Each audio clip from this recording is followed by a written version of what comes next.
وخت مو په خیر د مهمو خبرونو سرټکی.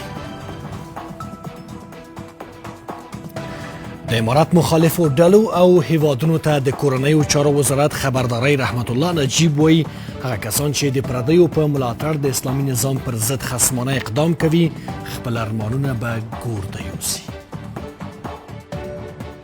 څوک دا کوشش کوي چې دا خلک منظم کړي د اسلامي امارت په مقابل کې، نو دوی ته دا خبره کوو چې که د هرې جبهې په نامه یې دوی باید په دې باندې پوه شي چې مجاهدین امارت اسلامي بیدار است.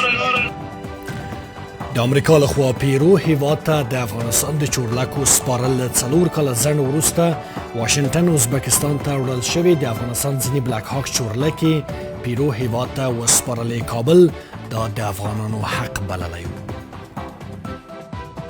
داسې ښه مدیریت اسبابو ته اړتیا لري، نو موږ هغو هیوادونو ته دا پیغام ورکوو چې افغان الوتکې یې 4 کاله وړاندې ورتښتولې وي او هلته موجودې دي، هغه بیرته د افغانستان حکومت ته د دا ډول ژغورونکو عملیاتو لپاره وسپاري.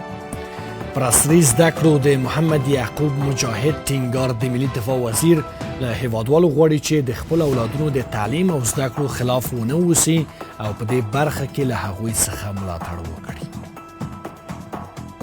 نو ستاسو څخه مو غوښتنه دا ده چې مکاتب درته جوړ دي، مدارس درته جوړ دي، تاسو یې حمایه وکړئ، تاسو یې تر شا ودرېږئ، خپل بچان بې تعلیمه مه پرېږدئ.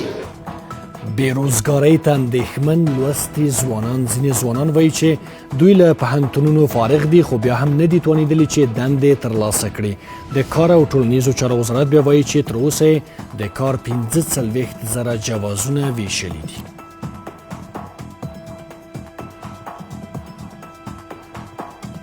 او چې په نړۍ مات شوی اوربن او د اشغالګرو بریدونه حماس غورځنګ د اسرائیلو په برید کې د خپل یو قومندان شهادت تایید کړی. دا برید د اوربن له شتون سره ترسره شوی دی.